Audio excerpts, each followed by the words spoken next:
Hi guys, I'm so glad to have you back. In this episode, I will be showing you the various basic steps to create this automatic password generator software. After that, I will also be showing you how to create SQlite 3 database for data storages and accessing the database with the help of this DB browser. This. Before I proceed, let me run you through the functionalities of this software. Here I have my username label, and this is an entry field where I'm going to type in the username. So here I could say, I could use, let's say, Handy. I don't know if that name has been used before, but if that has been used, I will get a message in a message box that this name already exists in the database. Okay, so next are the different options for the strength of the password that we need. So if you need a weak password, you can click on weak. You can decide to say a medium password, which is, I think it's the combination of a lowercase, uppercase, and just special characters.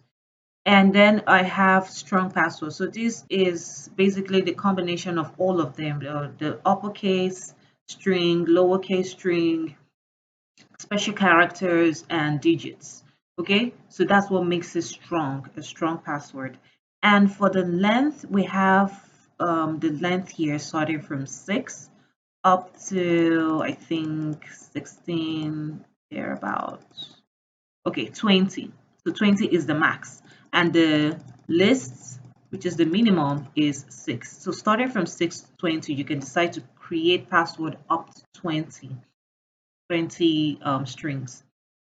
Okay, and after that is done, you can click on generate, and this would automatically generate the password and display them on this entry field. And after that, you can be able to copy that password, and as well we have a reset button here. So these are buttons. Okay, we use this reset button to reset everything back to 0. So if you want to start afresh, you can click on the reset button. And for the copy, you can decide to copy the already generated password that's going to be displayed here, and you can paste it anywhere of your choice. Okay, so now I have typed in a name called Handy, and I have clicked on strong strength. Okay, let me use a weak strength. And then for the password length, I could say 8. And then I'm going to click on my generate button.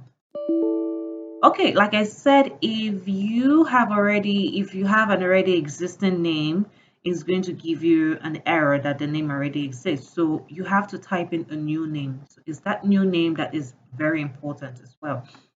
So I will have to, now if you notice, when I clicked on generate and that error came up in that message box, every other thing reset back to 0.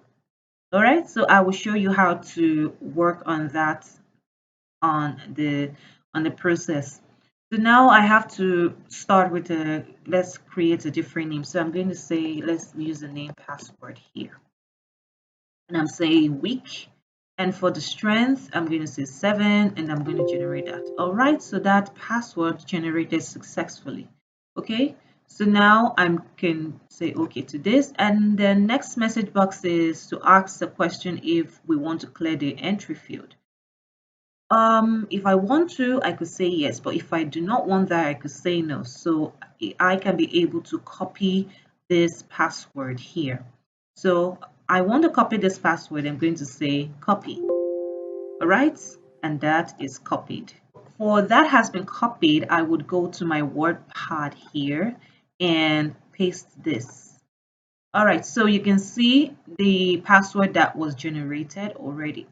And next is to take us to the database where this data has been stored.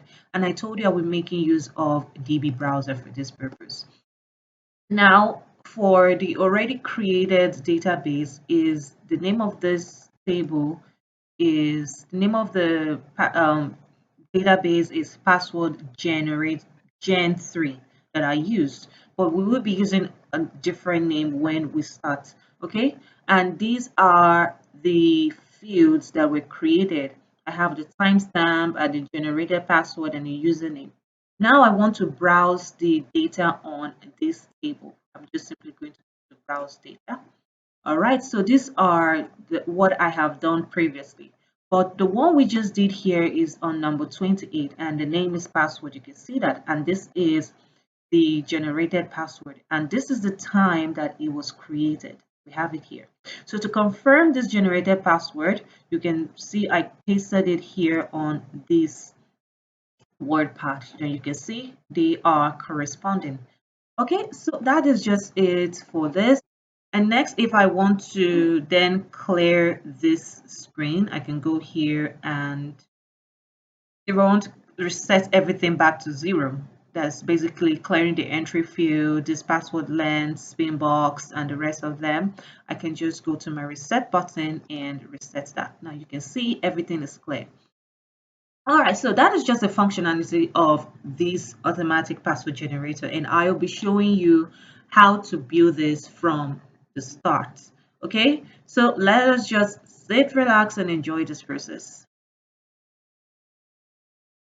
Go to File, create a new project, and I'm going to call this automatic underscore password underscore generator. And then I'm just going to create this in a new window. Okay, so I'm not working with this. Take this out, highlight and delete it out. And then I'm going to have to rename this name. I think I have something scanned here, so this might take a while. All right, so now I'm going to name that to refactor that. Okay, I think because this is scanning, this is going to take a while before that option comes up. But let us start with what we have to do here. Okay. All right, so the first thing we have to do, since I'm going to be making use of a Tkinter module to create this GUI, so I'll have to import everything that I'll have to import Tkinter because it contains majority of the things that I'm going to use to create this GUI. So I have to keep it up, I have to bring it in and then start working with it. All right, and before we do that, we have to import by saying from Tkinter, we'll import then hysteric, which means everything, all of it. Okay, all right, so after that is done, I am going to start by creating the window. So I'm going to call this Windows equals my TK. Okay, just short for Tkinter. And then I'm going to do my loop. Basically, the looping helps the Windows to run continuously.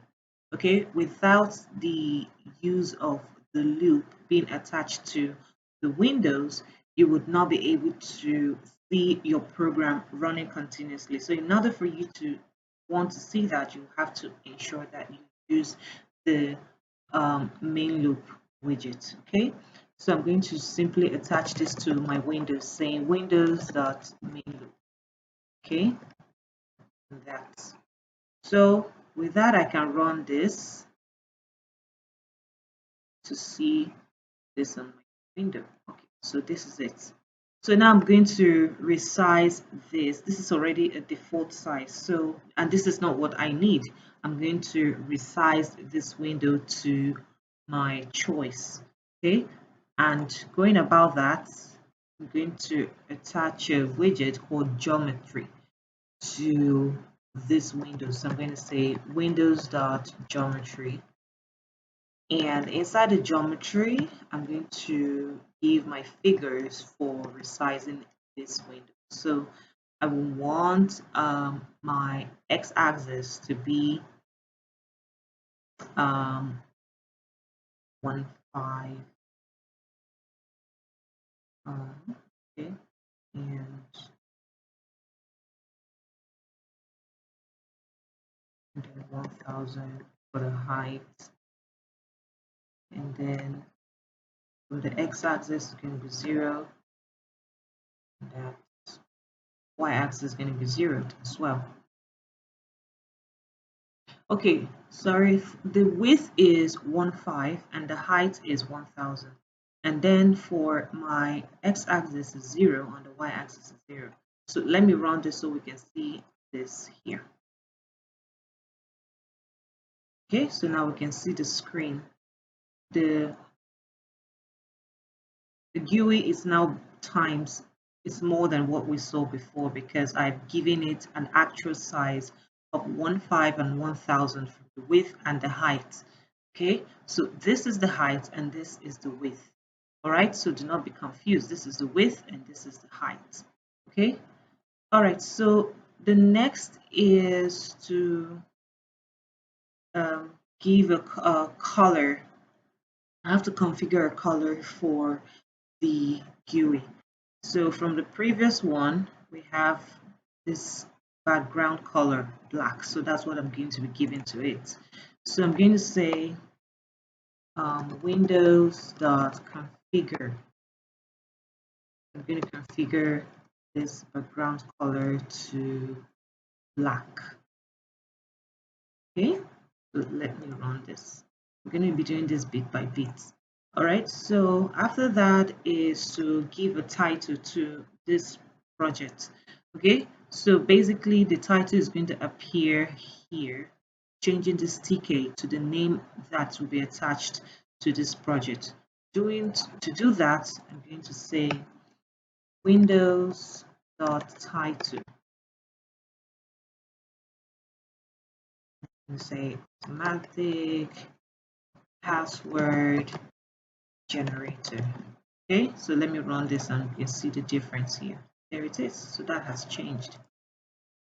So now for the next stage, I'm going to give a color that I would be using all through this project in building this GUI instead of for every stage I'll have to be putting down the color name and the color size and the way I want it to be and all of that. So I'm just going to attach that to a variable and then work with that variable. So how I'm going to do that, I'm just going to say call it a font, okay? And sorry, is a font actually, not just a color. The font to the letters and the letters that I will be using. So I'm going to say Arial, okay? And then the size for that is going to be 15, and then it's going to be bold, okay?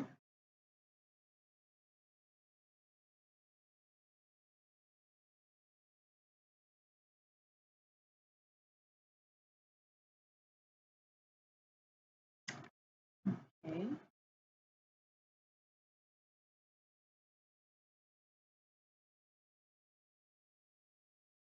All right, so that is it. And then now is to start with the heading, which is this one that we have here. So we have this heading over here. That's what I'll be working on right now. So I'm going to call this heading LDL, and it's a label, definitely. It's not doing any other thing, it's just going to be there. It's going to be my windows. Okay, and the text that I want on that is going to be, okay, the automatic password. All right, this is a string, so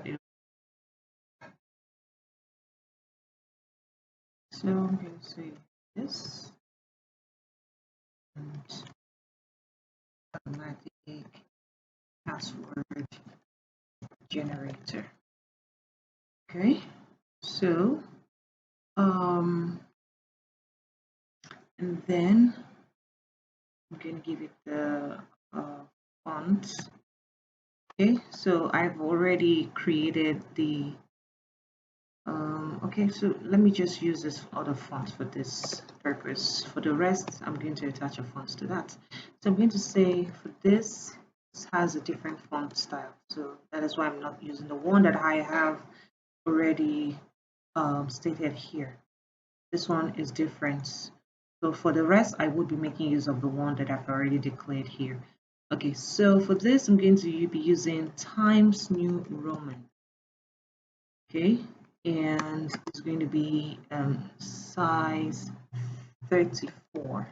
Okay, I think that's the size, and is definitely going to be bold. And the next is the BG, which is the background color for that is going to be yeah, it's going to be black. And then is going to be so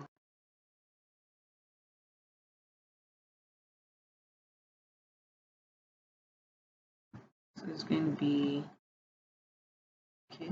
Let me get this down here so that we can see this properly. This should meet with a friend. Okay, so our front ground is going to be a spring green 2.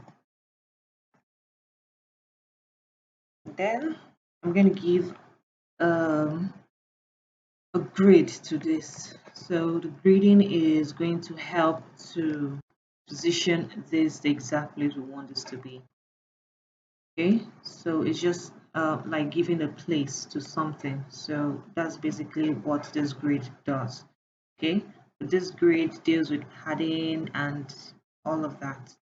Okay, why place we also have the x-axis and the y-axis and all of that as well. So depending on your choice.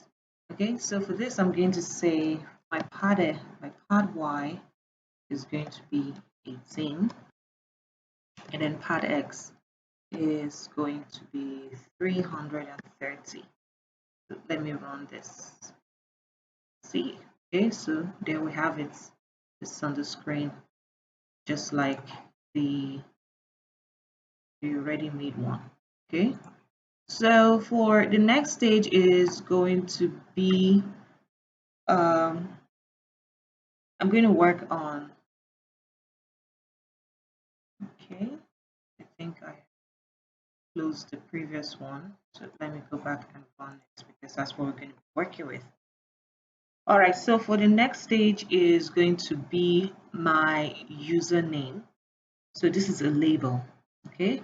So I would be working on this right now, okay? So let me start with that. This is it. I'll get this down. All right, so I'm going to start by saying username, LBL, which is short for label. This is a label, and it's going to be my Windows. The text on that label is going to be username. Then I'm going to attach my font that I've already declared up here. So I'm just going to use this font name and say font. Okay, so instead of a repetition of all of that, so I just declared it and made it short and easier for me. So the next is going to be the background color for that. So my BG is going to be black, and the font ground is going to be white. Okay, it can be coming too fast. All right, white. So next is where to place this now. So this is going to be this pad Y is going to give 10.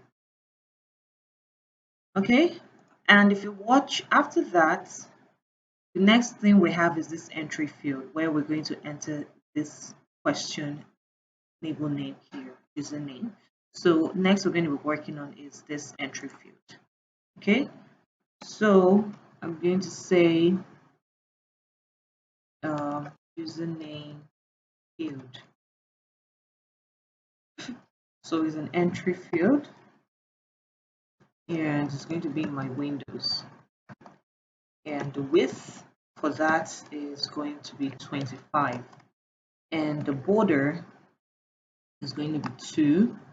And then my already declared variable for the font is what I'm going to attach here.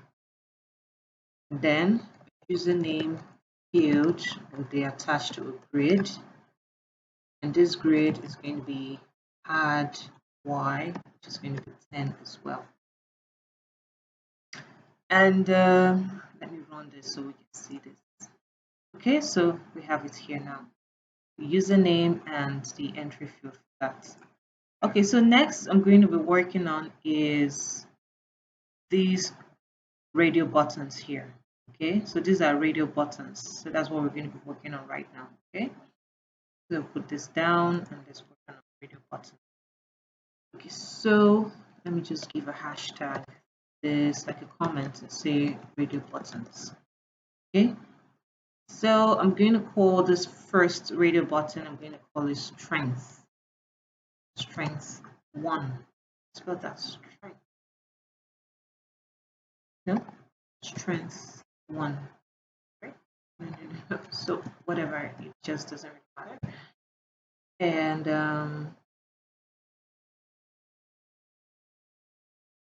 this is a radio button. It's going to be my Windows, and the background that I give to this is a cyan 3, and the text that is going to be on this is the weak strength. Okay, so let's see that now. Okay, yes, so we have it, weak strength. So I'm going to call this weak strength.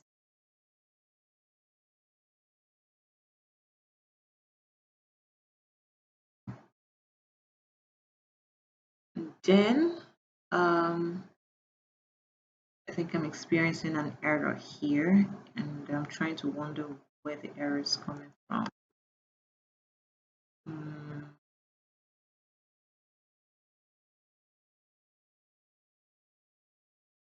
Let's see. Okay. Let's see. Okay, sorry, I think it's up here. So I didn't close that before I went to the next stage. So the text for this is going to be weak strength. Okay, and after that, the value for this, so I'm going to give a value for this so we can easily identify which button that I'm clicking on. Okay, so this value for this is going to be 1. The next one is going to be 2, and the next one again is going to be 3. So depending on the number of radio buttons you're working on, so giving them this unique ID, this unique numbers, makes it easier for the code to identify, for the system to identify which button that is actually going to work on. Okay, so I have given this a value 1, and for variable that I'll be working with for this is going to be, I'm going to call this option. They're just going to be option. And last for this is going to be font. Okay, so font is going to be what I have declared up there already. So just don't worry about this error we're seeing here. So by the time I declare this, it's going to go away. All right, so where I'm going to declare this is when I'm done with the radio buttons, and then I'm going to call out this option, this variable name, and attach it to um, a method of getting data from this radio button. Okay, so basically this is what the database is going to recognize. Okay, so that is just it. So let's be done with doing the radio buttons first, and then we'll work on that. All right, so for the next stage is to attach um, this strength one to somewhere on the screen, and this we can put it on our pad Y10 as well. So basically they're just going to be spaces of 10 patterns. Okay, so the next is, okay, let me run this. I want us to see this. Okay, this we're going to experience error this because of this here. This has not been declared. So let me finish up with our buttons. Okay, so next is going to be strength. I'm going to call this strength 2, and it's a radio button as well. Okay, so I think I'm just going to copy this and just paste them here, and then edit all of this. So I'm going to just copy this, paste it here, so we can do this faster. Okay, I'm just going to change this value to 2, then change the strength to 2 as well. Okay, so that is it. So same thing going to apply for the next one. Is going to be our strength 3, since we have 3 radio buttons. So this is going to change to 3, and the value for this is going to change to 3 as well. Okay, so now that I'm done with my radio buttons, I'm going to then okay, all right, so let me finish up with other things, because there are other means or methods of getting the data from these options before we proceed. So I'm going to work on the other labels and buttons before I do that. All right. So let me finish up with that stage, or rather, let's finish up with that stage. So the next is going to be a password length. Okay, so let me make this easier so we can follow up easily. So at the top of the screen, I'm just going to, let me just give this a comment. So this is basically getting the data from the entry fields, okay, and radio buttons. And the first radio button I have here is option. And the type of data that this radio button would be executing or giving down or sending down to the database is going to be in form of integer. So we have integers, we have strings, we have boolean. So depending on the type that you want the database to capture, or that you're going to be giving it to the database, you have to put that down here. Okay, so for this option, I'm going to be getting a value of integers. Okay, so that's what I'm going to do here. So this is going to be integer int_val. So that's the short. So now you've noticed that the error over here are gone. Although there are more that I'm going to be working on, but just so that you can follow this closely, I'm going to run this program now, and you see how far we have gone. Okay, so let me run this. All right, so now you can see. All right, so we have weak with strength, and this is strength and not strength. So let me make that correction. The next is supposed to be I think the next is going to be medium, yes, and the last is going to be strong. So let's do that. Let's work on those corrections right now. So here is going to be a medium strength, and the last one here is going to be strong.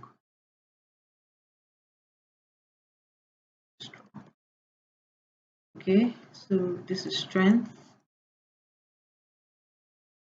This is strength.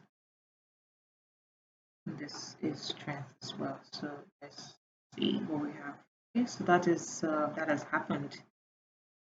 All right, so for the next stage is to attach our password length. Okay, this label, and the next is going to be the spin box over here. So let's begin with that. So now I'm going to say password. Let me call this a password length label. Okay, and this is a label. It's going to be my Windows, and the text that I want on that is going to be password. And then for, sorry, this is going to be password length. And then we have fonts, which is this I have declared here. So I'm going to attach this here. And my BG, which is the background, is going to be black. Okay, it's going to be black. And then the font ground is going to be white. And then that's it. So next is to put this somewhere on the screen. Grid, and then still a hard space of 10. So that's it. Now is to work on our length box. Okay, so I'm going to call this length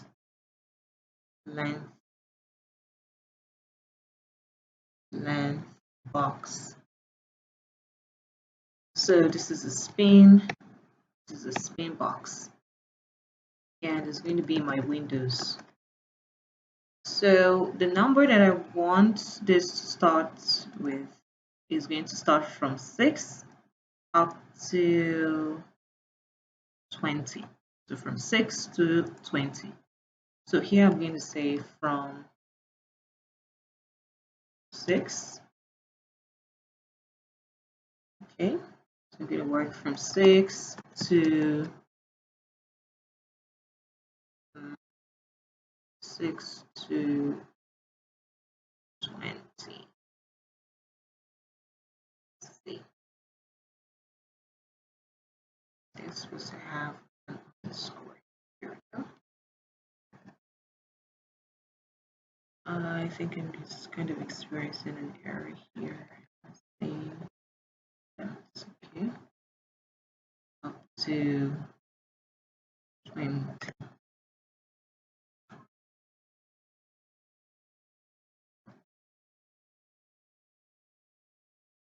Okay, so I worked on that.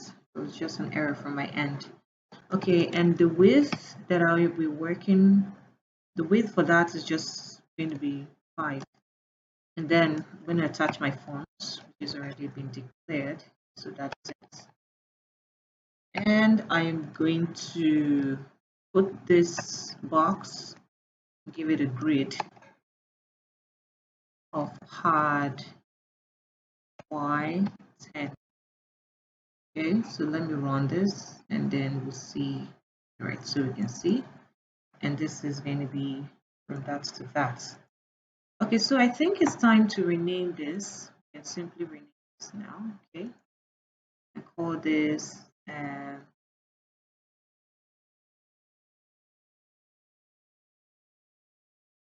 word generator. Okay, that has been changed now. So this has been changed. Okay, so for the next is going to be our generate button. So this button is what would help to generate the password. After all of this has been issued in, then you can decide to then generate the password that you need. All right, so that's the button that I will be doing right now. So I'm going to call this my generate button. So this is a button, and it's going to be on my windows.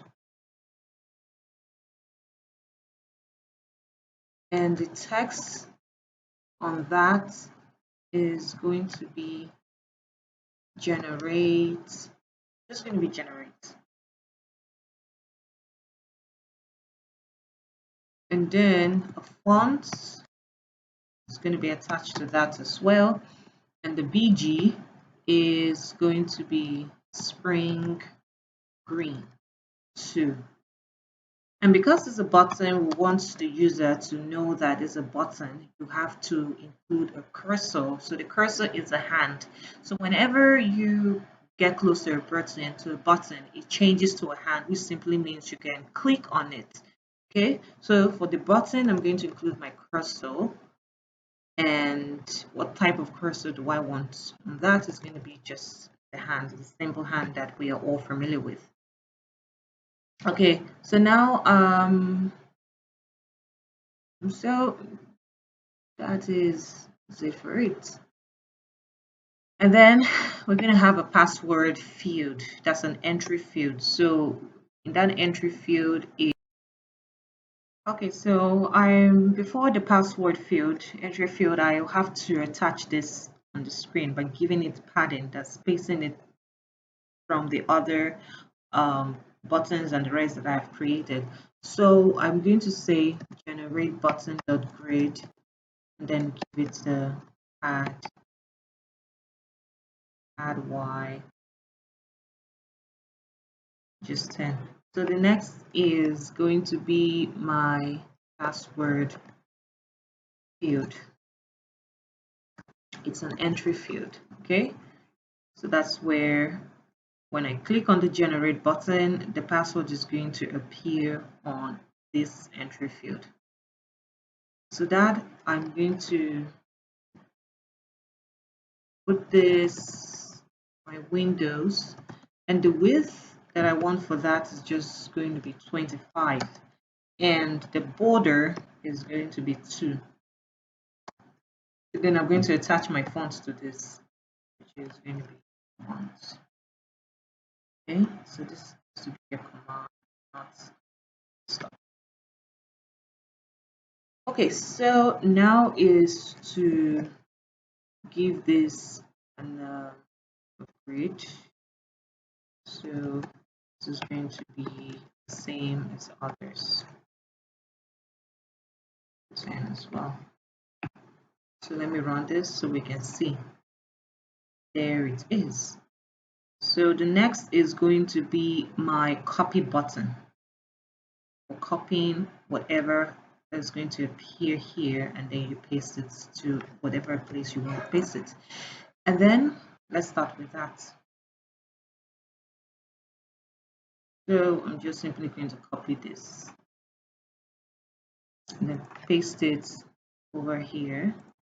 And then I'm going to change this with the copy button, and then change the text on that to copy as well. All right, so that's just it. So the next is going to be our reset button.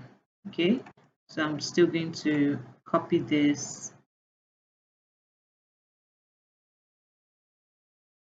and then paste it here. So this is the reset button. We're going to reset our values to the default value that's going to be given to it after you're done with everything you're doing. And then this, we're going to have to change this as well and say reset. Okay, so that's just it for this. Okay, all right, so what I'm going to do next is to attach my image to this GUI. So let me run this now and we'll see how it looks like. So that's just basically it for this. Okay, I think I should make this come up a little bit because it's way too down to the bottom. So I'm going to let me give this an 8. Then let's see. Okay, I think it's a little bit closer. Let me reduce it a little and say 6. Okay, so now we can see we have a little space at the bottom. So this is perfect like this now. And the next is to attach our pictures to this place. Okay. I think I'm still having in spelling the strength. Goodness, what was I thinking? Well, that is correct now. Okay, so now let's attach our picture to this. So for that, I'm going to import my pillow. So that will enable me to be able to paste pictures and all of that. Okay. So basically pillow, which is PIL. Okay. So I'm going to say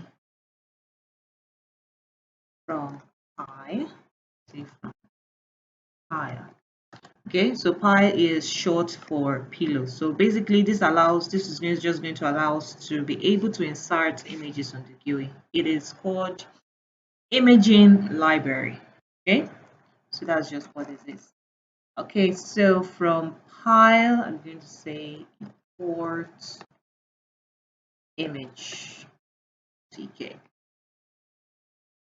and I'm going to be working with the image. So that is it.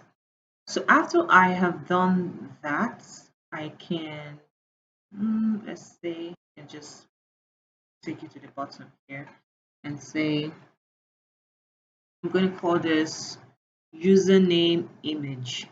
Okay, so this is going to be attached to the, it's just going to be hanging around here. Okay, so I'm just going to say username image. Okay, so this is a photo image and the file.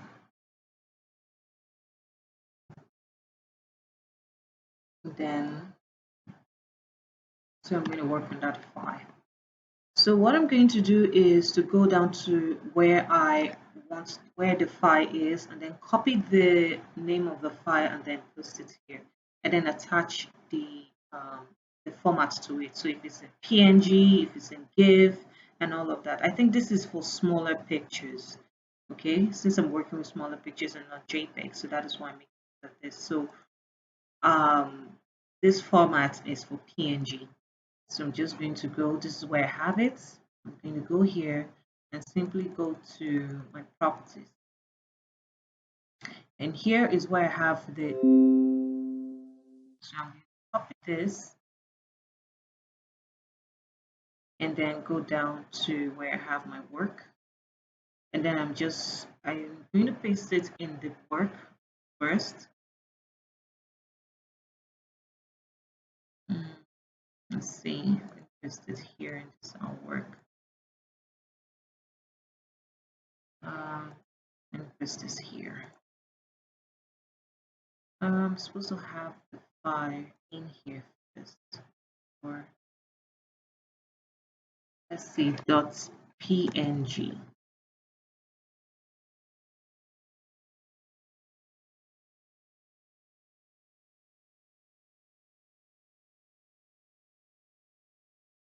So let's see. Okay, well, let's see how it is. I think I'm supposed to post this. This is supposed to be in this project.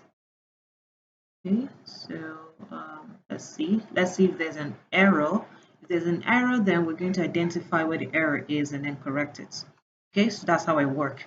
All right, so the next is going to be the label that's going to be attached to this. Okay, so I'm going to call this my username. I'm going to call this username label, and it's a label. It's going to be attached to this.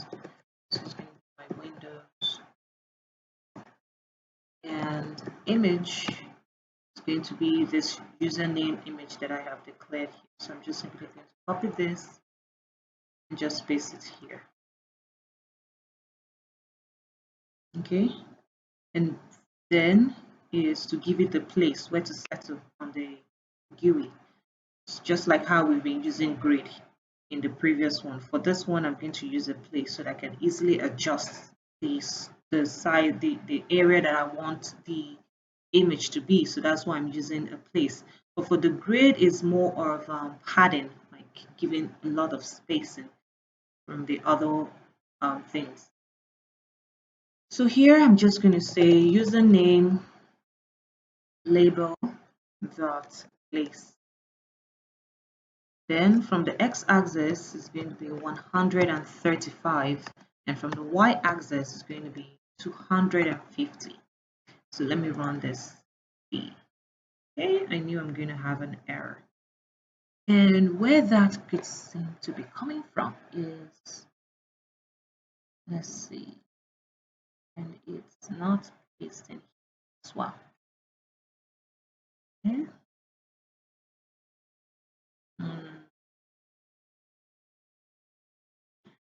Okay, let me see. So basically where I got this image from was not attached to a directory. So I'm just going to work with this one that is in a folder instead of the one that I have on my desktop. So this is where I have my previous one. I'm just going to work with it. So this, I'm just here going to copy this, go down to the properties. This has already been converted to PNG. So if you download an image and you want to convert it to a PNG format, you have to go to the internet and type in a PNG converter. And then after you've downloaded the image, you can go to the PNG converter, then put the image there and then convert it to a PNG form. So that way you can be able to use that image for the GUI that you want to use it for. But depending on the type that you want to use in your GUI, okay, for mine, I'm making use of a PNG file. So if you want to make use of a JPEG format, whatever means, whatever one you want, that's your preference, okay? Okay, so let me continue from where. And then this I have it here. I'm going to just paste this here. Okay, this is in PNG format, and then I can paste this over here. I think I'm still kind of experiencing the same thing. Let me see here.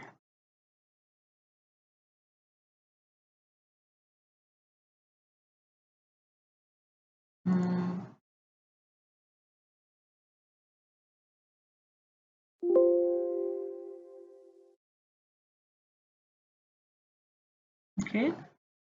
All right, so that is it. So I want to attach the image to this my work so that in case I'm giving out this GUI, this software to someone, everything is going to be attached in one folder, okay, instead of having a scattered work.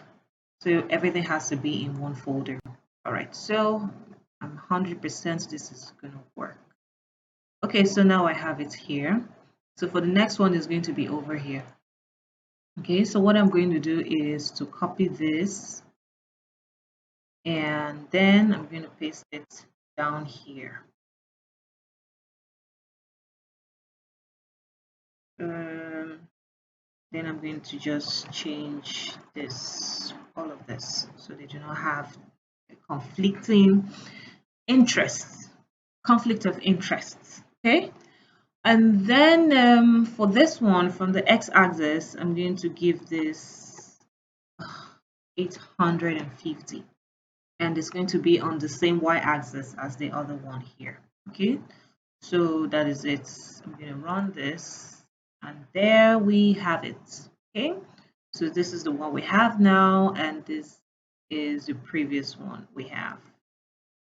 Okay, so that is done. For the next stage is going to be our database. So where we're going to work on the database, every buttons are going to be working perfectly. All right, so let's start with that. Okay, so now let's start with our validation entries. Okay, so for the next So what I'm going to do is, let me show you this. So the validation entry fields are going to be just going to be this username. So basically what is going to happen is, if a certain detail is not entered in this entry field, I'm going to have a message pop up to me that the name, this entry field or the name cannot be empty. By doing that, you have to go back and ensure that the necessary detail is being entered in this entry field before you can proceed to the next stage. Okay, so let me show you. For example, let's say I leave this entry field blank like this, and then I go to the next stage and then I say generate. So I'm going to get a message telling me that the name or the entry field there cannot be empty.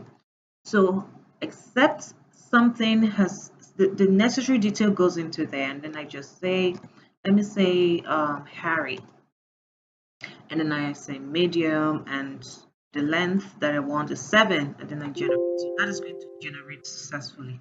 Okay, but if that entry field is empty, we're going to get a message. All right, so this is what we're going to work on this validation entry. All right, so let me put that down, and then I'm going to give a comment here and say validation entries. Let me just put that like that. And then I'm going to be using my if statement. Okay, so now we're making use of the if.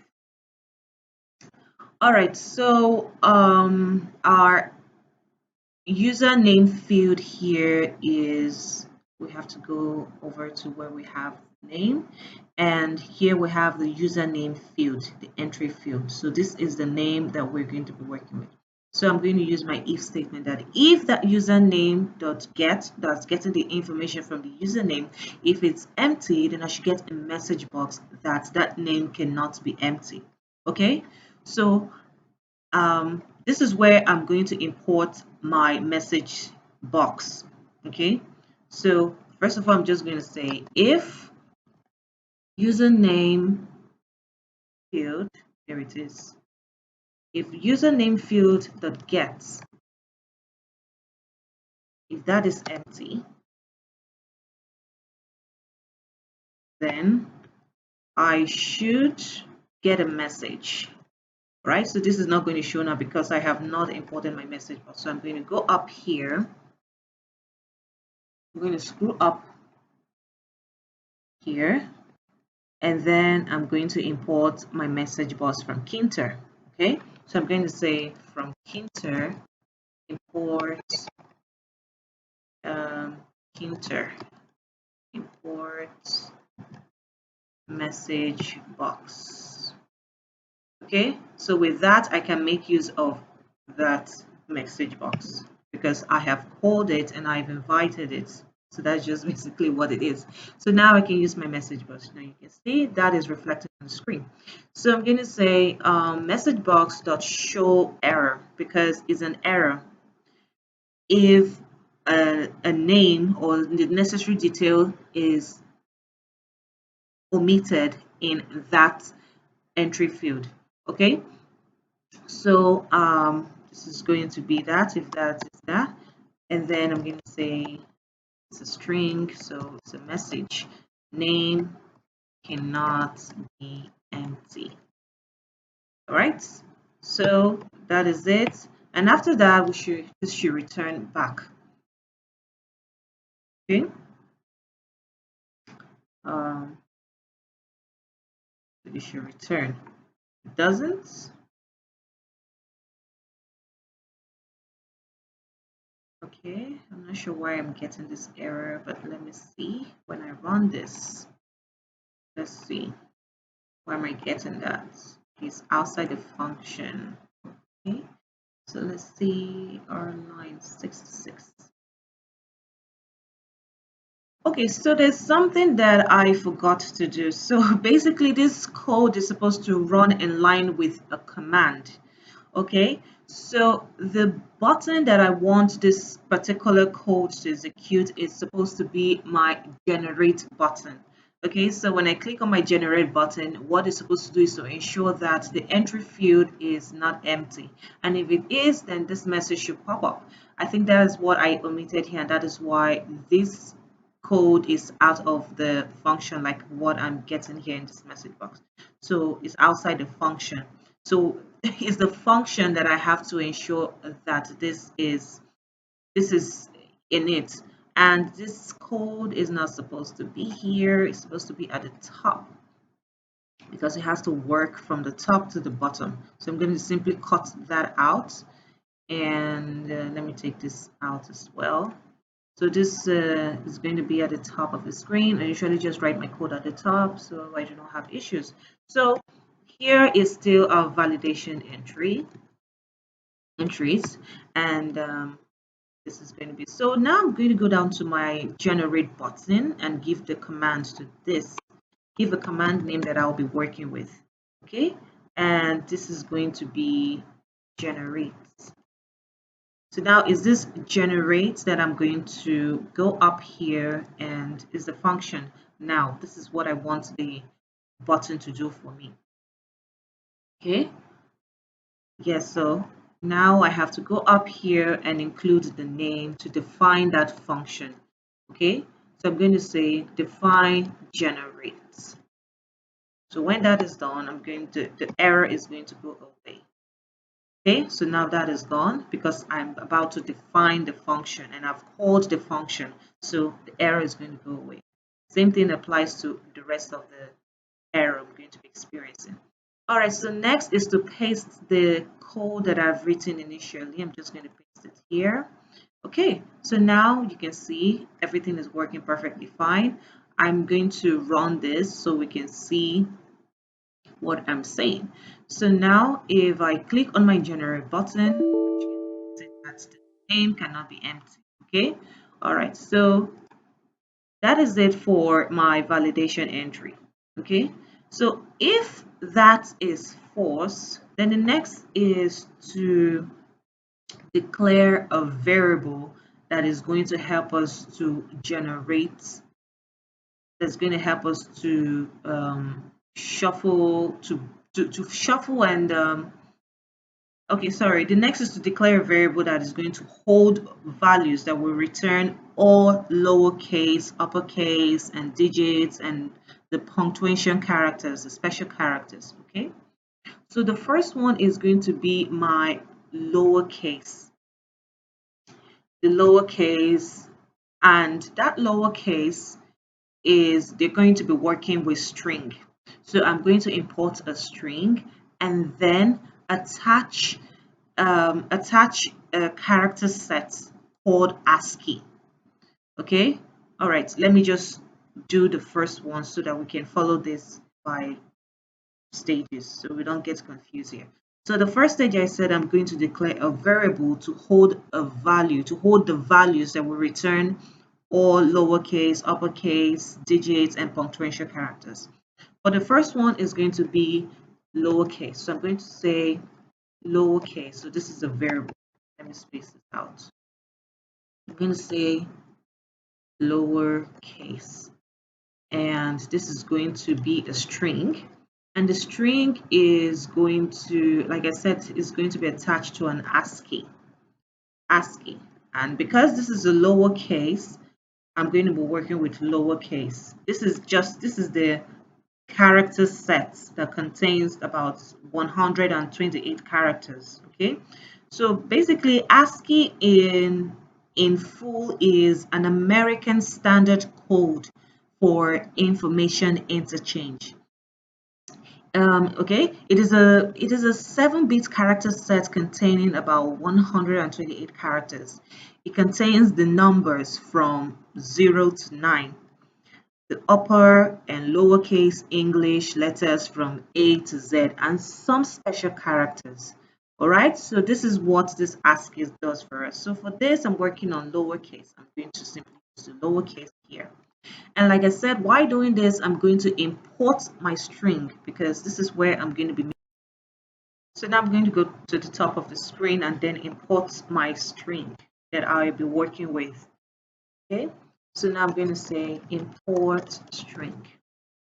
Okay, so this is going to help us to, this will help return all lowercase characters and all of that. This variable here is going to help us return all lowercase characters. So basically the string is what is attached here. So this is going to help us to make use of the strings that are in this work.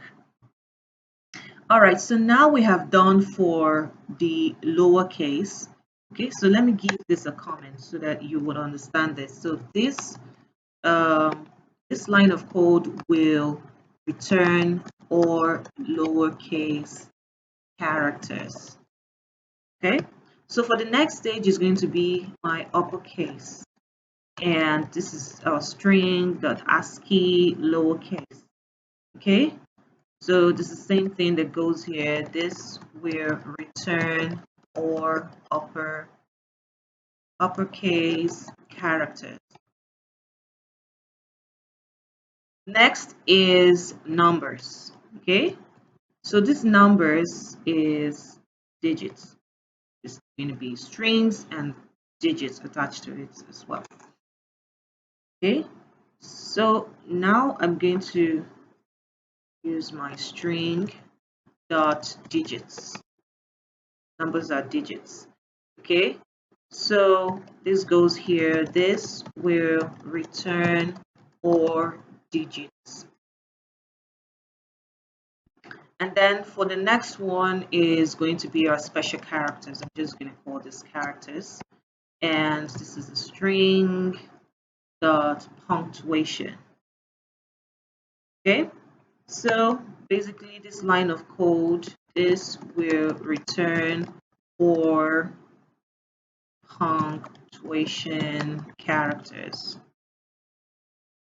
Okay, all right, so after this is done, this is what I'm going to do to ensure that this is working. I'm going to declare a variable to shuffle all of these other listed variables. So basically it's going to shuffle them, mix them up, and print them out on the screen for us. So just it's more like testing to see that our work is clearly successful. All right, so that is what I'm going to do here. So I'm going to declare a variable called shuffle, and then what this shuffle is going to do for us. So what I'm going to do is do like an addition of all of these declared variables, like I said. So the first one is my lowercase character plus my uppercase character plus my numbers plus my characters. Okay, so now I'm going to run this code and ensure that this is working perfectly. So let me run this. Okay, so now if I put in my name, let's say Jenny, and then I generate this. So let's go to the screen. Let's see, that didn't work. Okay. All right, let me see what the issue, let me see where the problem is coming from. Okay, so I have not called that function. So I'm going to say print shuffle. So this is basically, this command is going to help me to print that. So let me run this again and say Jenny, and then I generate that code and see. All right, so now you can see the combination of okay, this is yeah, well, yeah, they're all together. So the first one is lowercase, you can see A to Z, and the next is what's the name? So this wasn't shuffled actually, so this was just like an addition addition, not shuffle. So I basically wanted it to display all of these characters for me, and that's exactly what it did here. So you can decide to change the shuffle. All right, so it doesn't mean anything. So the basic thing is just for it to ensure that the code is running perfectly fine. So from A to Z, the lowercase, this is the uppercase, and next is the numbers, and these are the special characters we have here. And these were all shuffled together. These are all displayed. All right, so that is working perfectly fine for us. So we do not need this line of code again. So I'm just going to comment this out. Okay, so that is working. So for the next stage is for us to generate given length. So our length here is this our password length. Let me run this again. This length here. So I need to start working on that code that for every length you click, that is going to give us the length of the code that you requested for. All right, so that is it now. Okay, so I'm going to give a comment here and say for generating the given length. And the variable we declared for that is called the password, let's see, what do we, length box. So I call this the length box. Okay, so that's what I'm going to work on here. So I'm going to say length,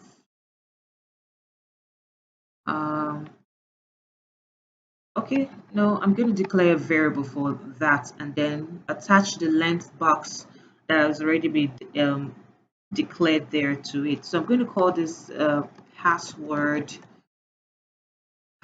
length, and this is going to be an integer. So this is basically going to return my, because what we have there in our spin box is digits, so those are integers.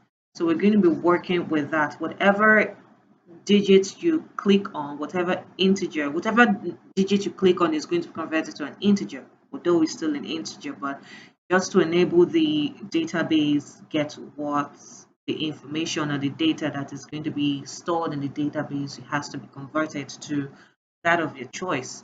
And this is an integer and not a string. Okay, so now I'm going to have my length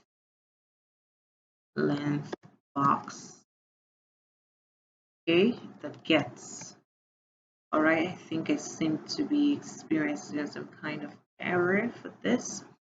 All right, let's see. Okay, so there's something that's actually missing here.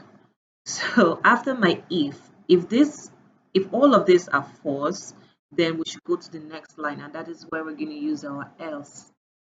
Okay, so after if this is this and else, the next is to ensure that this lowercase and uppercase and everything is going to work fine. So this is what I'm going to use my else. Then that we have it here. Let's see. Okay. So let me take this, put them in that. Okay. So let me see what I use my. Okay. So that is not in caps, it's in small letters, so that's why I'm experiencing an error here. So this, I will paste it here and that error is be gone. So that is gone. So basically this line of code is, so this would help to collect whatever the user chooses as the length, and stores, let me get this out of here, and stores it in the password length. Okay, so now for this next stage is to check for validation for null. That means if no option is being selected, we should get an error message to ensure that an option must be selected or choose an option. Okay, So why do we, let me just run this and explain this further. So it means that if any of this option is not picked or not selected, we should get a message informing us that, or telling us that we should choose an option, because without this option you cannot proceed to the next stage, or a code or a password will not be generated. So you must choose either a weak strength, medium, or strong. So that is a necessity. Same applies well with the username. So all of these are a necessity. You have to choose, put in a username, and ensure that you pick some of this option, any one of this option, and then you choose a length, and then you generate that. Okay, so that is the validation now that we're going to work on. All right, so let me get this out, and we just do this here. So now I'm going to say, use my if statement as usual. I'm going to say if not option. So if the option dot get,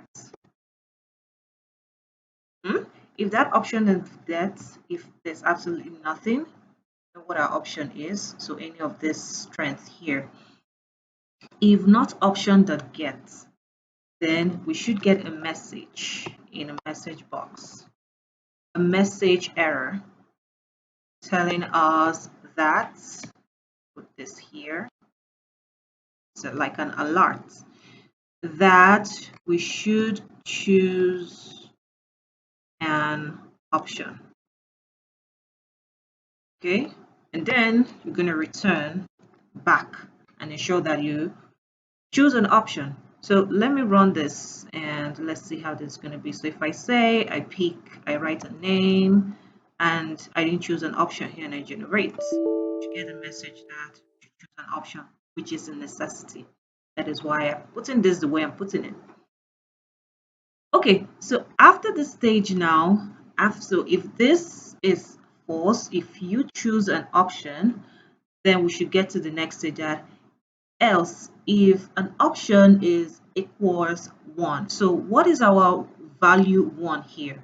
Is our strength, weak strength, which is our value 1. So if this option is equals to our value 1, then um, the number should be posted in that password field. Okay, this is our password field here. So then here I'm going to import a random. So it's that random number that is going to help to give you, to shuffle the numbers and post them in your password field. Okay, here I've already imported my random. So what you do is just type in import random, and then you go back here. Then I'm just going to go down and say else if option is equals 1, which is our 1 value, then the number or the password that's going to be generated should be in random and posted in our password field. So I'm going to use our password field here, dot insert. So this should be inserted in our password field. And it's going to start from the angle 0, which is from the beginning of the entry field. And that number that is going to be posted there should be in random sample. So before this, you have to ensure that you've imported your random, okay? And then what number do we want to be, what is the option that we want for this? So this is our lowercase, okay? So our lowercase is just basically lowercase characters, okay, which is just lowercase alone. This is just going to return only the lowercase characters. So for here now, I'm going to say lowercase password and the password length. All right, so when you choose a password length, it's going to give you the length of the lowercase characters that is going to be generated and shuffled. All right, and after that is done, is going to paste that in the, or insert, because I used the dot insert, it's going to insert that in our password field. So that's basically what this line of code is going to do for us. So that is it. So for the next stage, I'm going to be doing the same thing, but the next is going to be option 2, and on option 2 this password is going to be a little bit stronger. So it's going to consist of our lowercase, uppercase, and numbers. All right, and same applies with our option 3. Option 3 is going to be way stronger than option 2 and option 1, right? All right, so let's do this together. So I'm going to copy this, and then I'm going to paste this here. So this is going to be option 2, and this is going to be stronger. So we have lowercase plus our uppercase and plus numbers. So this is going to be a combination of lowercase, uppercase, and numbers, okay? And then you choose your password length. So that's what is going to generate for you, and paste them in this password field. So it's going to insert that starting from 0. This 0 means starting from the edge of the password entry field. So that's basically what this line of code is. So now let's go to the third one. So the third, like I said, is going to be stronger. So else, if option 3, if option is equals 3, which is our strong, should be strong strength, the value is 3, then you should generate numbers. So this is, I'm not going to use this again, so I'm rather going to use shuffle, because shuffle consists of all of them: lowercase, uppercase, numbers, characters. This is it. So I'm just going to make use of this variable shuffle here and just paste it right here. Okay, and then the password length, that is your choice, and then this is just basically going to shuffle all of that and paste them or insert it on your password field. Okay, so that is it for this line of code. This is what we're doing here. So the next is to for generating the password randomly. So this line is just to ensure that this is going to be pasted. This is going to give a random value and paste in the entry field. So now for that password to be generated, we need to write the code for that, right? So that's what I'm going to do now. So now I'm just going to comment this and say this line of this line of code is for generating password randomly. Okay, so now I'm going to declare a variable called password, and it's going to generate this randomly. I've imported my random already, and this is going to be shuffled. Shuffle the password length. Okay, and then we're going to be making use of that variable along the line. So I'm now going to call my password field password field dot insert.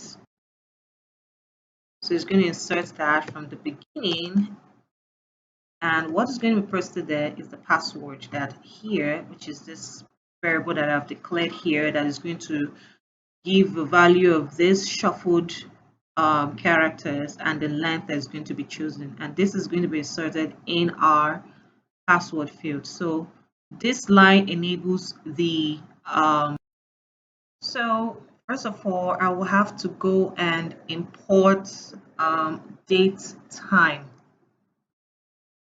Import date time before I can start making use of the date time. Okay, so here I'm going to say I'm just going to go up to the screen and say import date time from, no, sorry, I'm going to say from date time, import date time. And after that is done, I'm going to go down here and declare a variable that I will be using along the line when time is being created. Okay, so here I'm just going to say current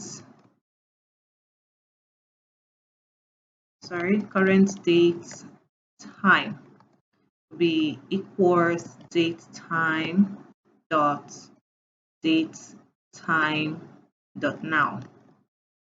So it's now. You created exactly that time is going to take it up and save it up in the database. Okay, so now that has been imported and I have created the variable and attached this to this variable.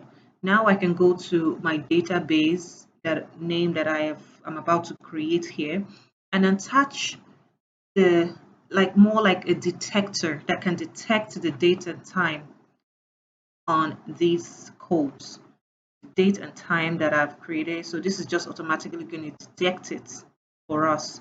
So over here, I'm just going to say, I'm going to give a command to this and say detect types.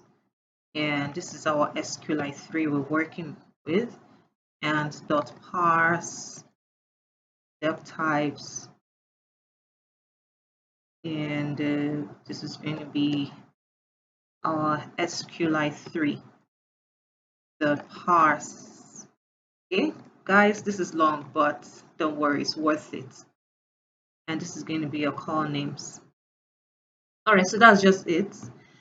That is just it for this. So this is going to help us to detect the time for every password, for everything that has data that's going to be taken from the GUI and saved in the database. So this is just going to detect the time that is being entered and save it in the database. So that is what this date and time is going to do for us here.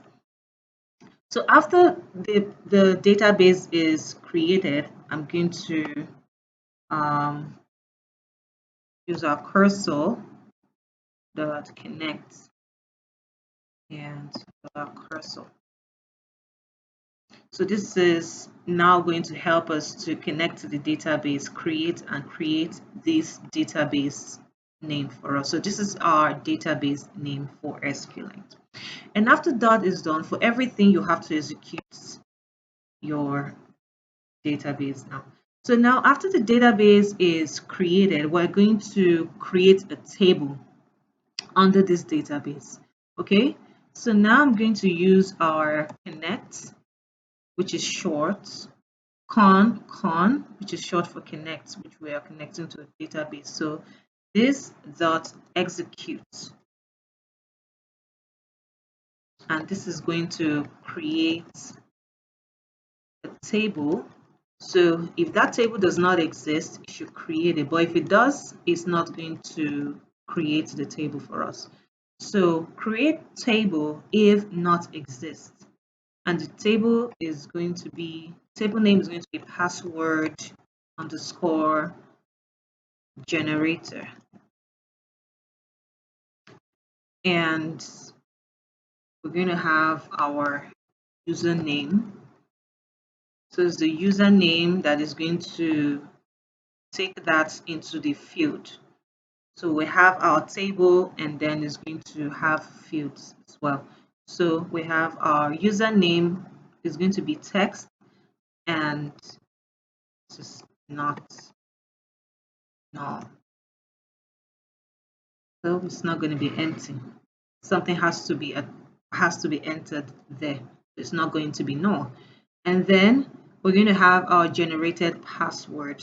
So this is the a field. The name is going to be generated password. So I'm going to say, call it generated password. So this is going to be in form of text, and definitely it's not going to be null. So this is a necessity for the information to be entered there. I'm going to say not null. And then most importantly is our timestamp. So these are the fields that are going to be created. The first one is going to be username, generated password, and then the timestamp attached to it. So this is what we're going to have on our table under the database name automatic password gen. Okay, so now for the next one is going to be, I'm going to call it time underscore stamp. So that's going to be our timestamp, and this is going to be time stamp. Okay, so that is it. We have created our fields, we have created our table now. So the next is to execute this. So we're going to say cursor, say cursor dot execute. And then I'm going to say so I'm going to like using double quotes actually. So I'm going to say select all from the name of the password field, which is the password, the table password that's generator. Password generator. So that is it. Okay, so let me just use the password generator. Let me just use table for this so we can differentiate that. So I'm going to say underscore table. Okay, so that is the table that we're going to find all of the things that will be stored in. That's the name of the table. And then once that is done, I want the situation that I should get a message, or I should print out a message telling me that the table is created successfully. So I'm going to say print. If that is created, then I should get a message saying print. Okay, so this function is going to print a message saying table created successfully. Okay, and after that is done, we have to commit this, which would help us make changes to our table and then ensure that it's going to be closed. Okay, so let's run this. We're going to run this and then we'll go down to our DB browser to ensure that this table, this database is created and the table was created successfully. Okay, so let's run this. All right, we're having an error here saying current date time type object that has no attribute. Okay, I think I should know where the problem is coming from. Sorry. Okay, so I think I know where the issue is coming from. So over here, this slash is not supposed to be this slash. It's supposed to be this one. Okay, so that error is gone. And secondly, the date and time I imported is not supposed to be this module. Okay, it's supposed to be just import date time. I think that's where my error is coming from. So I believe this should work. So you have to take away the from date time and just say import date time. So that is it, and every other thing should be okay. So let's see how this is going to work now. Let me run this. Okay, so hopefully this should work. Now let's test our GUI. So I'm going to say, so for this stage is just basically to create a database and to ensure that our table is created successfully. Okay, so here I'm going to say let's say Grace is the name, and this is going to be a weak strength, and the length is going to be 7, so I'm going to say create. Okay, so the password is pasted on our password field. So let's see if this table is created successfully. Okay, so I'm having an error here. It says username text not all.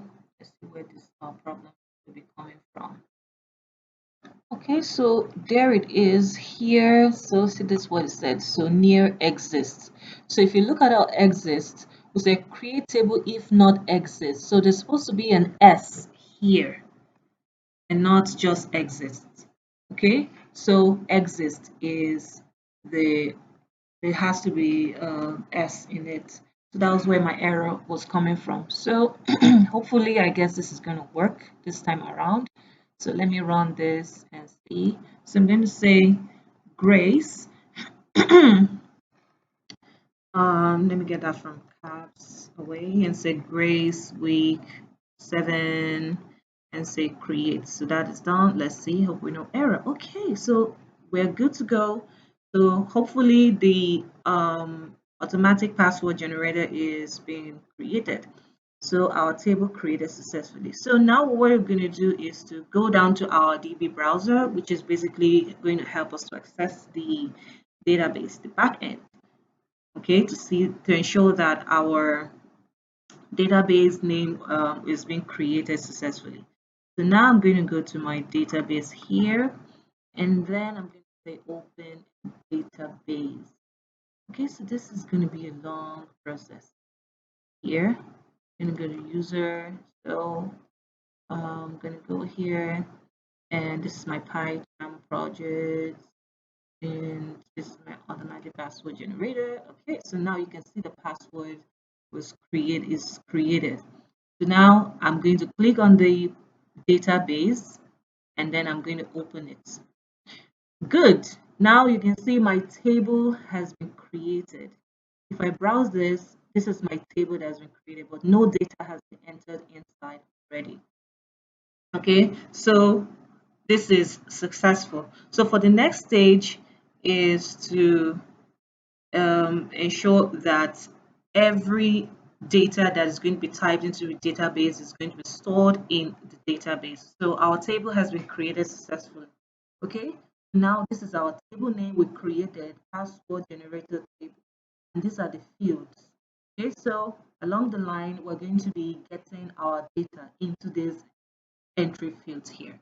So let me just minimize this. And now what we're going to do is go to the next stage to ensure that to write the code to ensure that every data that goes in is going to be stored in the database. So now I do not need this line of code again because we've gotten a successful table creation. So now that is going to be gone. And I do not want to close the database because there's the other line of code, other line of things I'm going to be doing. So this, I'm going to comment them out, then go to the next stage. All right, so for the next stage is to, like I said, is to ensure that the appropriate data is going to be entered into the database. So for here, I'm going to declare a variable for, so here I'm just going to say, I'm going to declare a variable that I will be using along the line for selecting the names and all of that from the table to ensure that this does exist. If a name does exist in the database, we should get a message that this name does exist, and you have to ensure that a different name is entered into the database. It's a necessity, so we do not have a repetition of the same name. Okay, so the username and password it has to be different. Okay, so now I'm going to declare the variable and say selection. Let me just use that for short. And I'm going to say select or, so I'm sure you all know what this means. Select or from my SQlite, I explained that this line of code basically means to check or to select from a certain table, that select everything from certain table to check that if if anything does is corresponding or is equivalent to a certain thing, then we should get either a good message or an error. Okay, so this is what I'm going to do here now. So I'm going to say select all from my password, my table, which is the name password generator table. Okay, we should check in that table where the username. So we want to check for a username, a validity or username does exist in that table. This is the line for it. So I'm going to say check in that table where the username field is, and the username field, which is our username, if it's equal to what you're going to type in. So that's basically what this line of code is. So whatever you type into the username is going to check in the database in that table where that username is, username field is. If that name you enter does exist, we're going to get a message. Okay, so for the next line is to execute this line of code. So I'm going to say cursor.execute. So I'm going to call that variable and then use that and then call the name of the entry field that I will be working on. So the entry field is going to be username. Let's see what's your okay, the username field. Yes, so that's the name I use for that entry field, username field. So I'm going to say username field, yes, dot get. So basically it's going to get that username, go down to the password generator table to check if that username does exist. If it does, then it's going to go fetch it for us. So now is to check if that username does exist. So I'm going to say if cursor.fetch1. Okay, if it fetches that name, if it goes down, fetches that name, just one name, if it fetches the name and check that that name does exist, we're going to get a message in a message box, a message error actually, telling us that this username already exists. So you have to ensure you have to, and after that is done, every other thing you type in, you click on in that GUI would be erased, and you have to go back and start from the beginning. Ensure that you input a different username. Okay, so now I'm going to say for all of the fields that I want to delete. So these are the fields which is named. All of this are going to be reset to 0 when you put in an already existing username. So I'm going to call in all of the entry fields and the places that I want everything to be reset back to 0. So the first one is going to be my username field dot delete. So every data that you have already clicked on the GUI is going to be reset back from the beginning to the end. Okay, same applies to our password field. Okay, so this is going to be deleted. So it's going to be deleted. It's not going to go down to the database.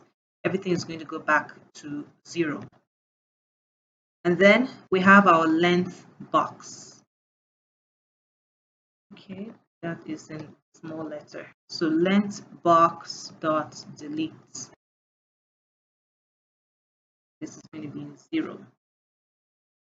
And then we have our option dot set. This is going to be set to 0 as well.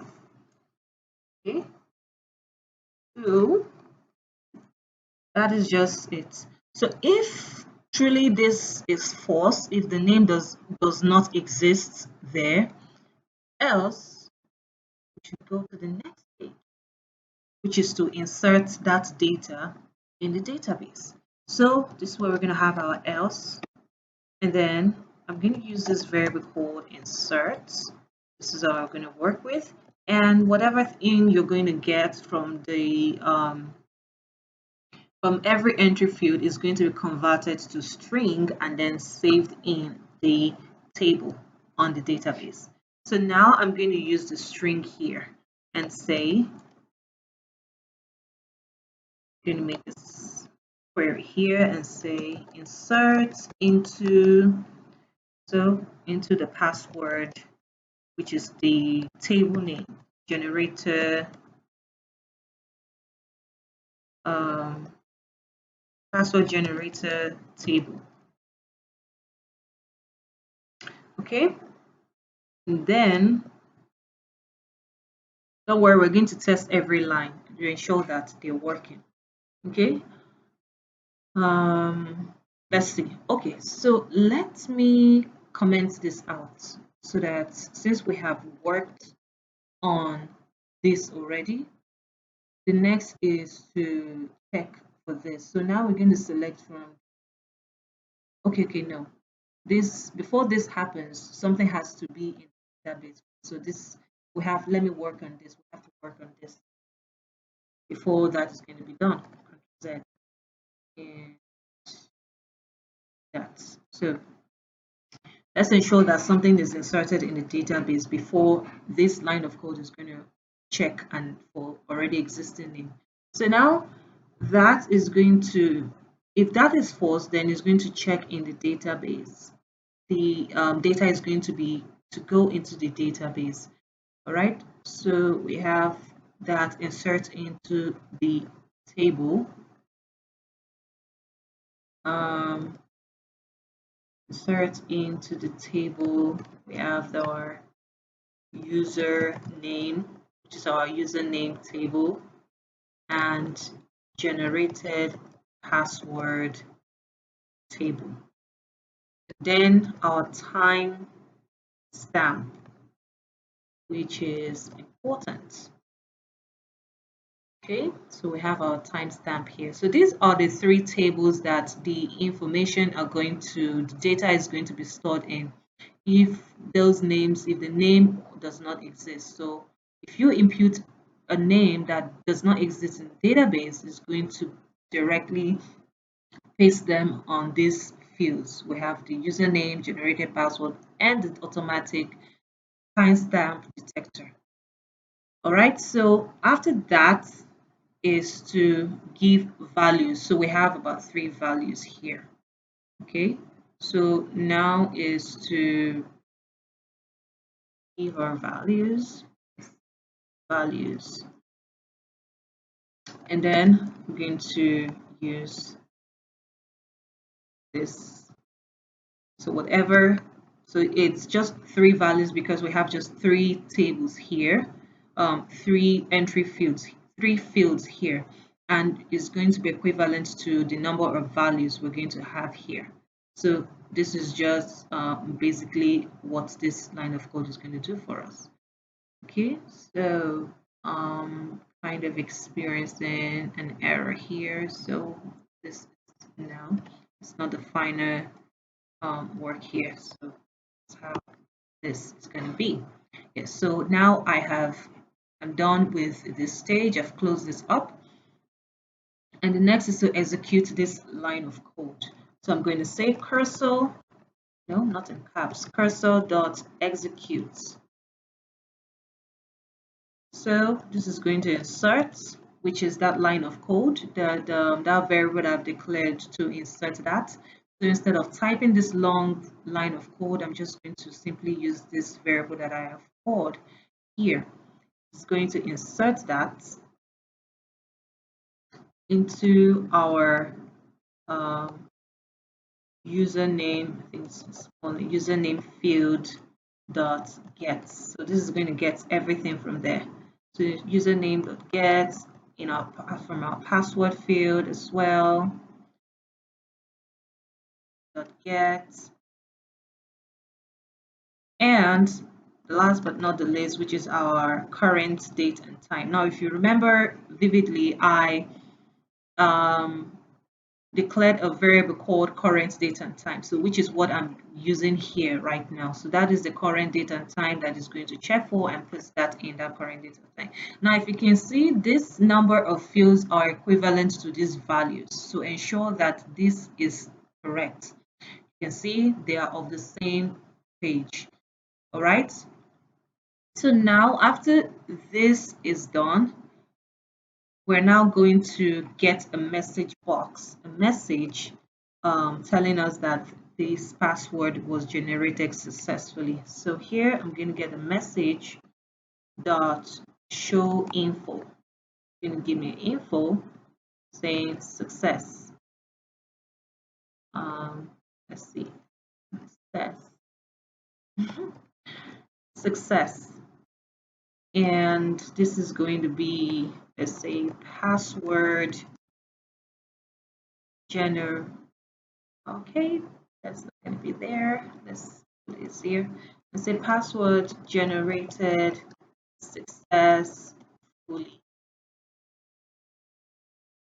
Okay, so that is it. After that is done, now we can now commit these changes and close the database. Now, if you remember initially, I did that here, but because I still have other line of code to continue, I do not have to close the database. So when I am done with everything, I can now close the database.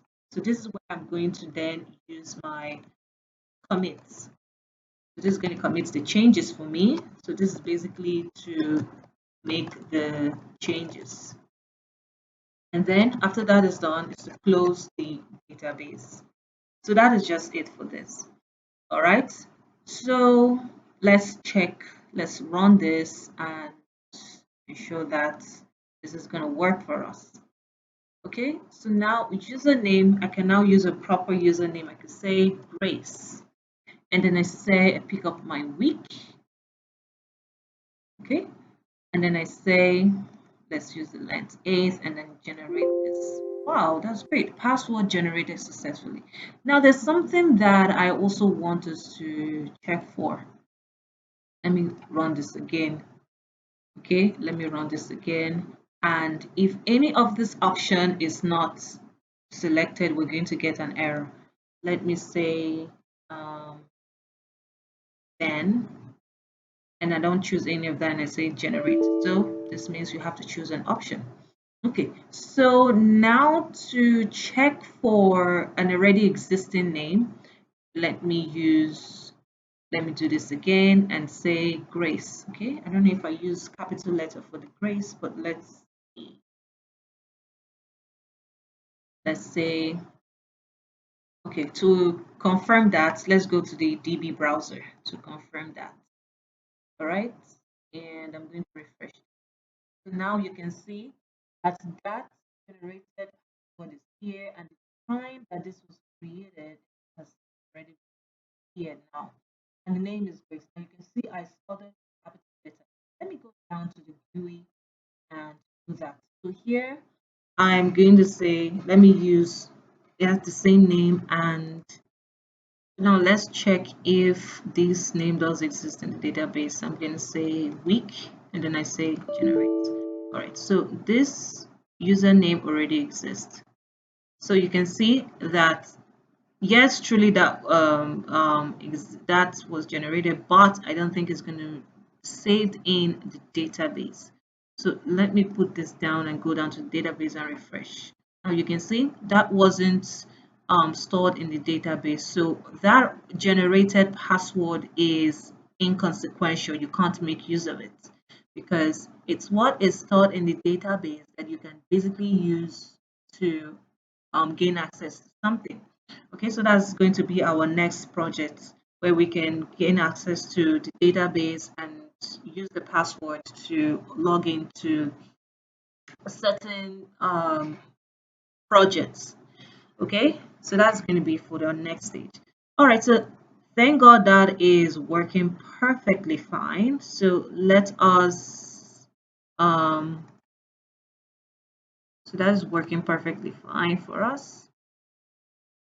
So the next stage is to work on our copy button and reset button.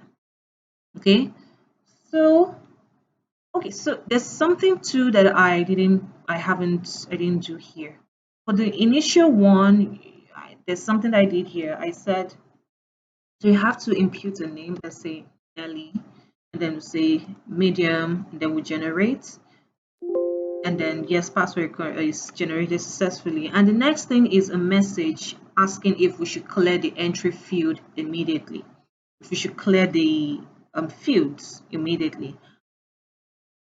So you could decide to click yes or no. If it's yes, it's going to delete it. If it's no, it's going to simply leave the already generated things on the GUI for you.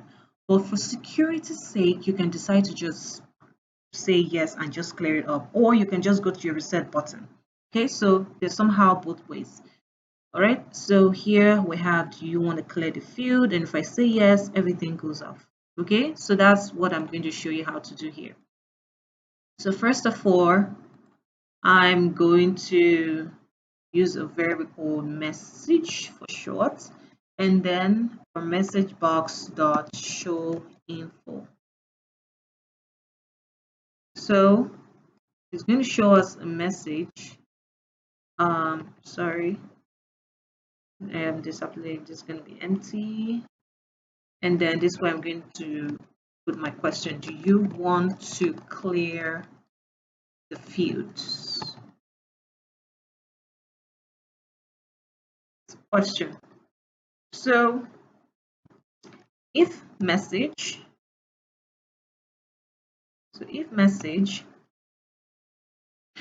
okay, sorry, it's not dot show info. So this is a question. Okay, so this is going to be ask yes or no option. Okay, so if message, then that's if message, if you click yes, then it's going to set that to 0. All of these fields are going to be set to 0. So everything that has been entered in there are going to be deleted. Okay, our password field, our username, username field dot delete from the beginning to the end. Same goes with our length box. It's going to be reset to 0. Then you have to return. Else you return. What? Okay. So that is it. So this is just how this one is.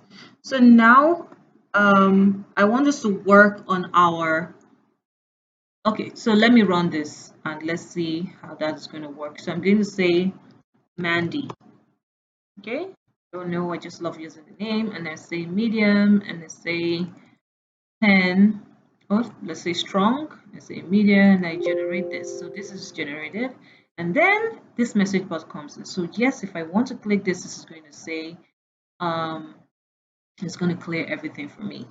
Okay, this did not set, this one didn't set, so let me see what the problem is here. So length box dot delete 0.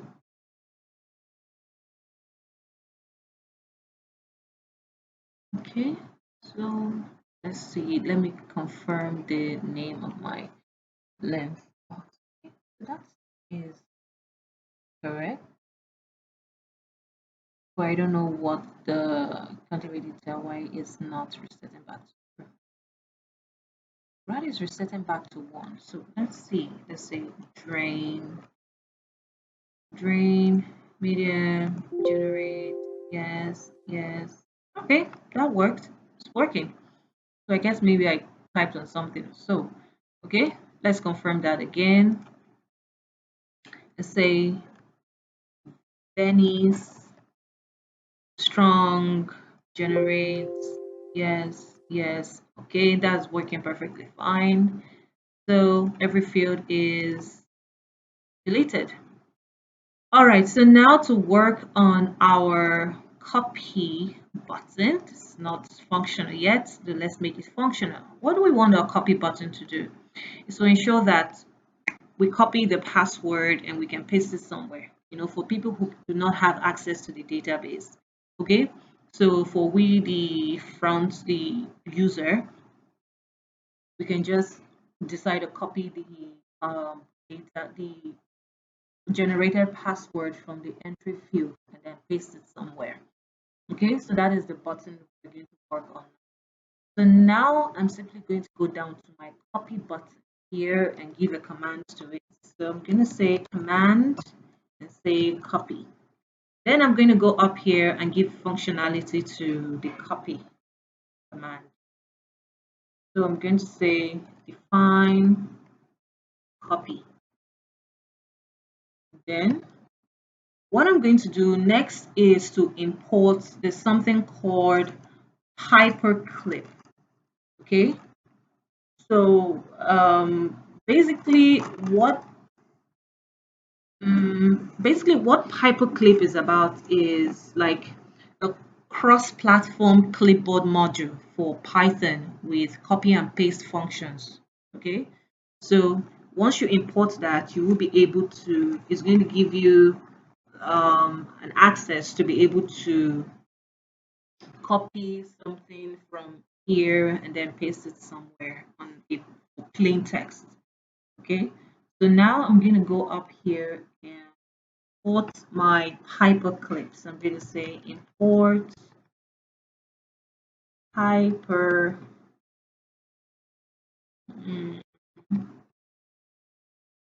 Okay, let's see what the problem could be coming from. Okay, so I'm going to say import hyper. Okay, say hyper. Okay, so I don't know why I'm having that error. Okay, all right, so I'm just going to go down to my Python packages. This is where I'm going to import that. So I'm just going to say hyperclip. Let's see. So here I'm just going to install that directly. So after that has been installed, I'm sure this error is going to go away.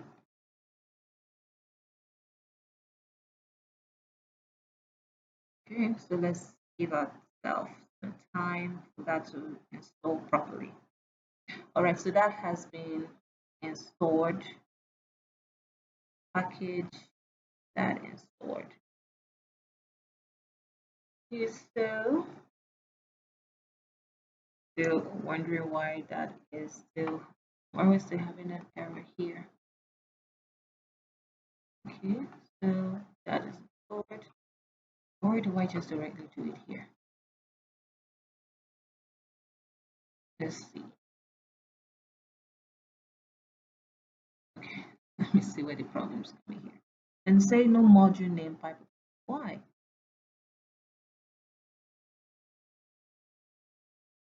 Okay, let's see, show quick.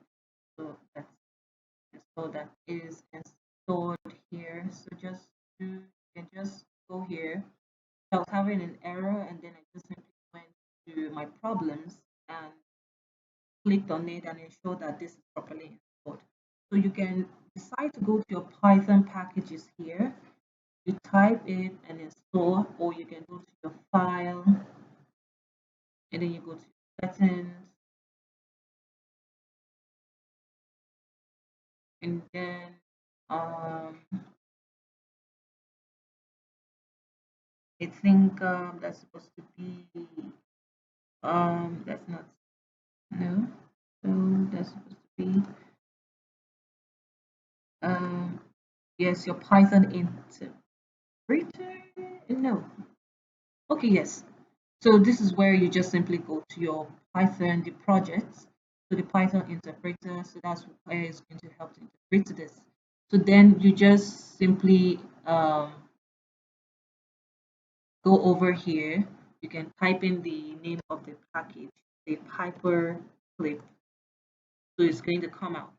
So when that comes out, you click on it and then you install it. Mine is already installed, but let me just show you another way to also install this package. So package, this is installed successfully. So once that is done, I think that error should be gone. Okay, so the packaging is installed successfully now. Mine is gone. So there are different means you can also install this. Okay, I seem to also be having error here on line 90. Let's see what that is about. Okay, because I just defined this, I haven't given a function to it yet. That's why. Indent expected. So this is going to start from here, not there. Okay, so next is to give life to this command. Okay, now I'm going to say I'm going to use I'm going to declare a variable that I'll be using along the line as well to copy this data that will be inserted in the password field. So I'm going to call this random password, and this is going to be equal to my password field that gets, because that's where I'm going to be making the copy or taking the copy from. So then I'm going to call my paperclip that I have already imported and installed in my interpreter.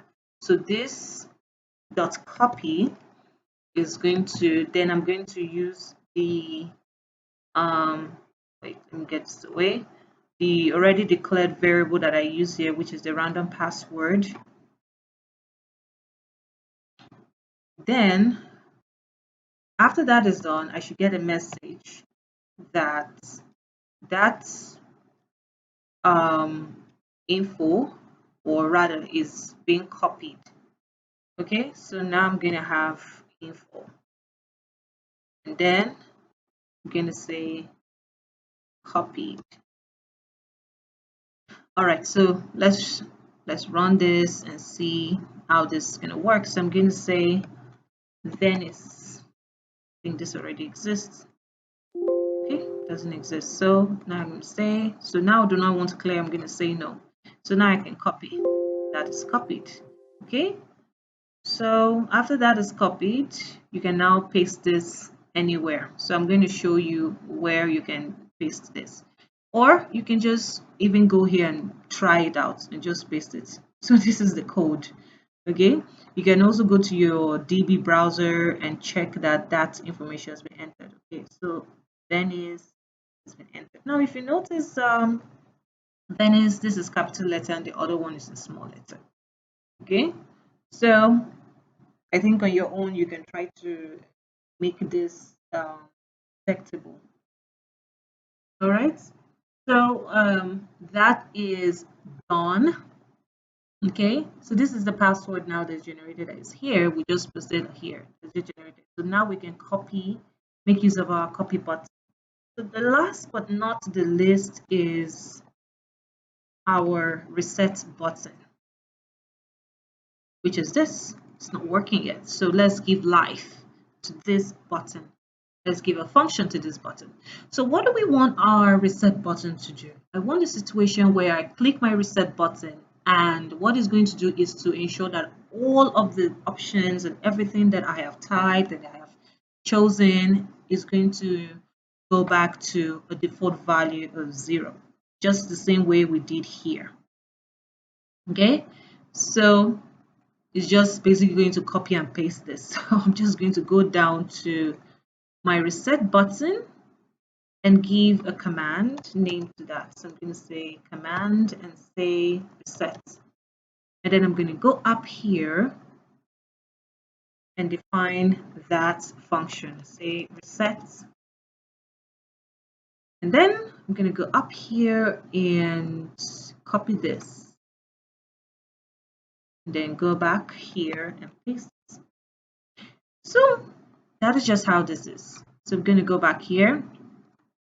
Let's say Venice again. This is going to check for, okay, since we're working on sets, let's do this. I'm going to say Nick, and then medium, and then length, So it's 15. It's going to generate.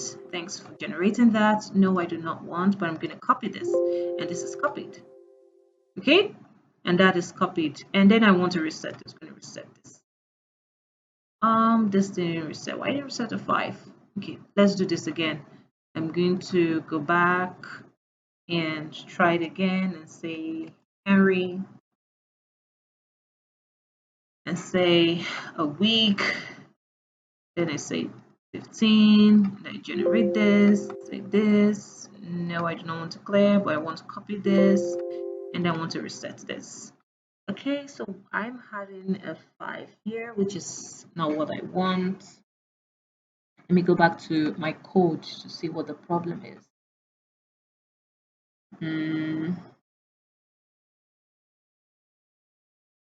Okay. Not sure what the problem is. I'm not having an error here in my code. So I begin to wonder what the problem is. Okay, let's say Kendra. Or I can use my name, Stephanie. And I'm going to say strong password. That, generate, copy. No, I don't want to. I want to copy that and then reset this. Okay, why is it leaving the second digit aside? I'm not sure what that is. Length box. Let me make sure this name is correct here. This is my length box with 620. Correct, but I'm still having. Why do we have to? Okay, let's try then, and let's see what you create this. And yes, I want to clear. Okay, but this is working, and here is a little bit of a problem for me. Blend box delete. That's correct. Option and all of that. Okay. Not sure what that is, but you can decide to use your what they call it, this message asks yes or no to reset and reset them. But for this, I think for now is inconsequential. The the basic thing is that you've been able to reset every other thing, and still even the length box is it's not still giving you the exact value that you imputed initially. So it's just resetting back to a certain number. So I think that is the okay. Let me see end. Let's try end. That's not from the beginning to the end. Let's say Benny. Let's say week, and then we generate. We say yes. We say no, and then I reset this. Okay, so that worked. Well, that's one thing with code. You need to keep trying and trying till you get it. Now you can see what worked here is working differently for here, but they are still the same message. So once you understand all of these things, it makes your coding easier. So one thing with coding, you need to keep learning and trying to try other methods and see how they come together and work. Okay, so this is so now we have come to the end of this automatic password generator. So here I'm going to put my end comments here. So the end. So now I'm going to start from the beginning to run you through what we did today. So initially, we are creating an automatic password generator. Initially, we started with our GUI.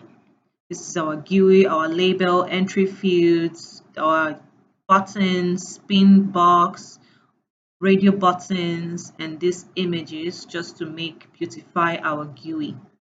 Then for the next stage, we started with our validations to ensure that a certain data is being entered. If that data is not entered, then we're going to get some certain message. So if that is forced, then this line of code should work.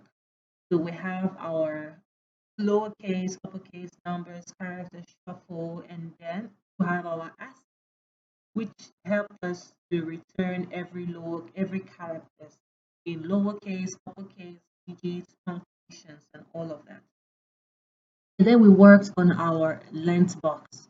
Okay, so for everything you type in, you choose from the length box, or okay, so that is going to be converted to integer for storage purposes. Okay, so what I wrote here is this would help to collect what? So this line basically is going to help to collect whatever the user chooses as the length and stores it in a password variable, which is this password variable. And then for this line is to ensure that this option is not empty. Okay, so let me put that here. This is to ensure that your option is not null. So it's a necessity for you to choose an option, because from those options you'll be able to the GUI or the this is just going to help you to generate the password for you. So after this stage, then whatever is being generated is started in our. After that is being inserted, it's going to go straight to the database that is database automatic password generated, and then the time. This is just automatically going to detect the time, which I have created here and imported date time over here. And then after that is done, the table is created, and then this line is going to help to insert the already data into the database and the table, the fields, and then you can check for already existing name. If that exists, then so you put another name.